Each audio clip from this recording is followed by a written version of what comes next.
It's a great honor to be here today for me and for our panel. Let me just start here. Cyrus Vance, of course, is the district attorney here in New York and has done an incredible amount of work with human trafficking. He's going to talk about some of those cases specifically. Letty Ashworth is the chief of global diversity with Delta Airlines, which is doing a lot on this issue that she's going to be talking about. Senator Klobuchar is from Minnesota, a champion of this issue who has introduced the Stop Exploitation Through Trafficking Act. Debbie Wasserman Schultz, congressman from Florida, chair of the DNC, has made this a personal cause as well in Congress, and Cindy McCain, who is the co-chair of the Arizona Task Force on Human Trafficking, as well as a lot of activism work involving women and children around the world. So thanks to our panel. We're basically going to try to set the stage of how significant the problem is of human trafficking, particularly in the United States, a place people may not expect it to still be such a scourge, and then talk about what can be done to stop it. What's a story of something that's happening here that you've seen that would probably shock our audience? The prostituted women, in many cases, who become victims of their pimps and traffickers are treated as property. And it was a case that we took to trial not long ago where a woman had been essentially held against her will, a prostituted woman, but she became essentially a captive of the trafficker. And when she was in court, in our courthouse down at 100 Center Street, she had no other alternative in her mind to get away from the trafficker than to jump out the 6th floor window of our courthouse. Of course, she was seriously injured, but I think that is the level of desperation that trafficked women face. And of course, the sad fact is that there are so many other women who are so manipulated by their traffickers that they confuse mistreatment and abuse as actually love. And that, I think, is one of the most shocking things that we see. We actually have had major issues, and some of it's related to the North Dakota oil patch, where they've also had issues. I don't think you'd ever think that there were sex trafficking rings in North Dakota, but there are some serious cases taken on by the U.S. attorney there. Part of this is the internet. We all love the internet, but we also know that it's made it easier for people to sell young people for sex. In our state and nationally, the average age of a victim, mostly young girls, is 13. Not even old enough to go to their first prom, not even old enough to drive a car. 83% of the victims in the U.S., and I think this is something people would be surprised by, are actually from the U.S. We have this image that all the victims are coming in on boats, and that just isn't the case. 83% are born in this country. And so part of this is taking on this as a country, and that's why I introduced the Safe Harbor Act with Senator John Cornyn, Republican from Texas. A similar bill was introduced in the House. The bill in the House was kind of watered down and passed, and now we are on the floor with our bill in the Senate with a lot of good support, including a guy named Senator McCain. And Cindy and I have really taken this on across the country, and she's done incredible work with her foundation. And the reason is, if we're going to take this on internationally and say to Nigeria, you have to do something about Boko Haram, we also have to get our own house in order.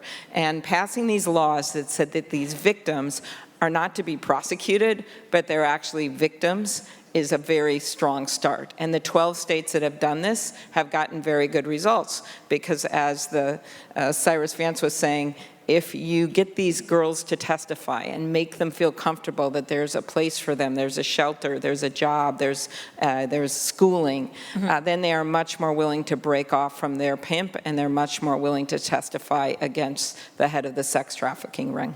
And Letty, as to the point that 84% of the victims who are trafficked in this country are from this country, what do you see? As part of Delta's efforts, a few years ago, I hosted a speakers series where we brought in a trafficked victim. She was a woman of Asian descent. And as she spoke, you could tell in the audience there was an image that she was trafficked in some dark place in perhaps Cambodia. At the end of her speech, she described her experience having taken place in Houston, Texas. There was an audible gasp in the room because we have to clean up our own backyard. After having spoken to many victims, it's happening on airplanes, trains, buses, trunks of cars, and they're also walking across the border. So the issue is pervasive. We are just one small part of addressing the issue, but we are, I believe, at the forefront of this issue in many ways through our training of our employees, not only training, but also through our speaker series forum. Delta remains the first and only major airline to sign on to the ECPAC code, which is ending child prostitution against human trafficking. And the company is also one of the founding members of the Global Business Coalition Against Human Trafficking. And a couple of years ago, that was announced at the Clinton Global Initiative through President Obama. And so we've very much been engaged in this effort with our own employees first, but also reaching out to our consumers and to our other employees. So, Congresswoman, can you explain what is the demand driver for why this problem never goes away? The driver, particularly in a state like mine, is that so many of these children end up really believing that there is no other way that they are going to able to find and make a better life for themselves than if they take the most desperate of measures. And so, for me, from my perch on the State Foreign Operations Appropriations Subcommittee, one of the things that we have to continue to do is we have to make sure that we go to the root cause of the problem, which is giving these girls and their mothers and families a way out. So the criticism that our assistance gets in the form of USAID programs, micro businesses, and the grant programs that we provide, which give an opportunity for young girls, for women to actually make their own money and take care of their families and be independent, is freedom from that choice. Is the problem stable, or is it still growing? It is indeed a growing problem, and particularly with regards to minors. In Arizona, we just passed strong legislation to help stop the trafficking of minors, but it's a serious problem. Make no mistake, this is organized crime at its best. This is also child abuse at its best. Backpage.com, I don't know, you have no reason, I'm sure, to know about that. That's an online magazine, I guess, for the lack of a better term of it, but they sell children. They say they're 21, we can prove it. No, they sell children. They sell women and children on that magazine, and until we deal with this, we're never going to get over this. We're never going to be able to stop it. And states like Arizona that are border states, and also states that are active, much like Florida are, it's a huge problem, and our local law enforcement can't do it alone. The question is, how many states in the United States have passed significant laws to combat human trafficking? The answer is 39. When you think about the pervasiveness of the problem, again, we're talking about up 100 to 300,000 girls a year, and you're talking about $9.5 billion in annual revenue, according to the United Nations, in the United States alone. That is pretty pathetic. I think the awareness in America about sex trafficking and human trafficking is, in fact, recent. Like domestic violence, today, Americans understand, or coming to understand, that this is actually a problem that speaks to us and as a country. Who do we want to be? Who do we want to protect?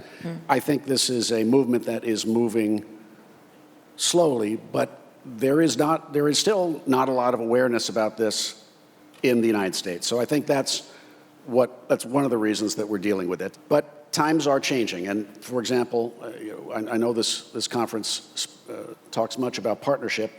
In our office, for example, now we have, over the last several years, worked with major banks like TD Bank, JP Morgan, American Express, and Reuters Foundation, and we are now working together where we are sharing with them the typologies of the crimes that we see, how we see sex trafficking and human trafficking occurring in our cases, and asking them to help us identify the data in their organizations that may help us prove these cases. So as one example, a sex trafficker in the United States may make hotel reservations in a series of dates in a series of towns up and down the East Coast. That person will pay in cash, but in order to hold the room, has to give a credit card number. So there won't be a charge, but there'll be a record of a reservation. And so it's helping the banks understand that that information alone can be a very important link in evidence in making these cases. How are we going to make progress? Because it doesn't seem that there is actually the money. That people may pass the law, but where's the money to back it, to actually enforce it? Well, one of the bills we're trying to get through right now, which is a timely question, is to increase the penalties on the perpetrators. We're talking, most cases are state-based, out of Cy's office or out of the Hennepin County Attorney's Office in Minnesota, but there are a number of federal cases. That would bring in about $30 million a year. And that is a bill that we are working to get passed. It's Senator Cornyn's bill in the Senate, along with our bill, that would actually bring in that money that could be used for all kinds of efforts across the country. So that is one source of money. I think the second thing here is that we don't want to forget is the private sector role. And I appreciate what Delta has done, what Hyatt has done, the hotel we're in, and what Radisson Hotels based in Minnesota has done, because Marilyn Carlson Nelson has been a true leader, and she literally, through her own foundation, has funded the Women's Foundation in Minnesota. Cindy came out and saw it, which has put money into the prosecutions themselves, the prosecutors' offices, so that we were able to get a 40-year sentence, against a guy that headed up a sex ring out of Ramsey County, Minnesota. And the private sector training their employees on the front line, that we have to look at this as, yes, it's the job of government to prosecute, but the prevention side of it is really a partnership. What needs to happen on the demand side in terms of the sentencing to make the demand go away? Do you believe someone that solicits child prostitutes will ever stop soliciting child prostitutes?